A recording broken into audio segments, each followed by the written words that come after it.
How do we create a future in which both people and nature can thrive? This is the biggest question of our times. In the next few decades, we need to do something unprecedented, achieve a sustainable existence on Earth. But how do we do it? We can start by understanding how we got to this point. 20,000 years ago, humankind consisted of less than 1 million hunter-gatherers across the globe. We lived within the resources on offer, in balance with nature, a strategy that could theoretically last forever. But it wasn't an easy life. Nature determined our survival. We used our unique minds to challenge that reality. We learnt how to tame the wild, get more from the environment. Our population boomed, as did our demands. Every time a new problem arose, we solved it, altering Earth's entire surface in the process. And now we have changed the world so profoundly, scientists have decided that Earth has entered a new phase of its existence. Welcome to the Anthropocene, the age of humans. The tables have turned. We now determine nature's survival. The planet is ours. There's just one problem. We're now totally out of balance with nature. And unless we get our balance back, this age of humans is due to be short-lived.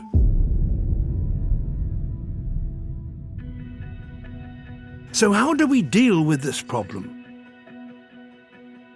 When you boil it down, there is one underlying big issue. Our planet is becoming less wild. Our species has cleared 3 trillion trees, cultivated half its fertile land, and now fishes across most of the ocean. In the last 50 years, the populations of wild animals have reduced by 60%. We've replaced them with ourselves and our domesticated animals and plants. Today, we and the animals we raise account for 96% of the mass of mammals and 70% of the birds on Earth. There's very little wild left. This biodiversity loss is not just a tragedy, it's the single biggest problem we face. Without biodiversity, the world as we know it doesn't work. Our planet needs its wild spaces. Every one is a component in the global machine. Only if they are all healthy can the planet run smoothly.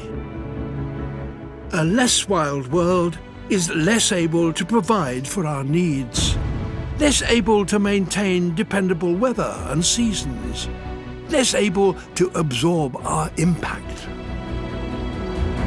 Biodiversity equals stability, and stability is what we need most of all.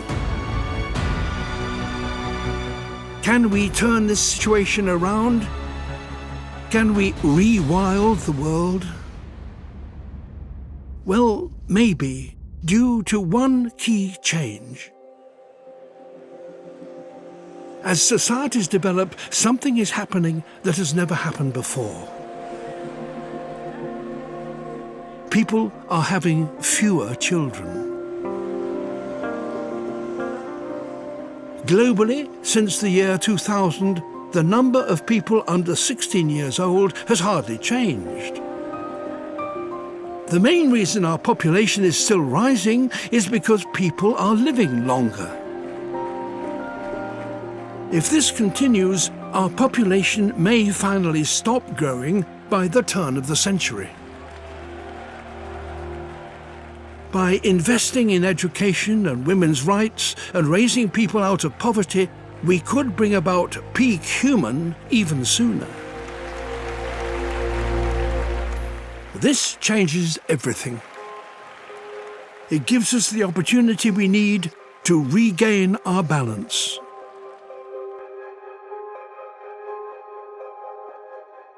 The plan for our planet is remarkably simple.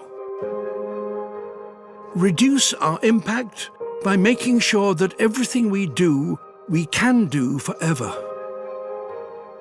For the biggest gains, we could concentrate our efforts on 4 goals: phasing out fossil fuels and replacing them with renewables.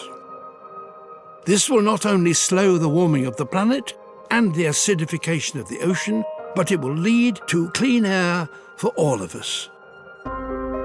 Upgrading to efficient food production and reducing our consumption of meat.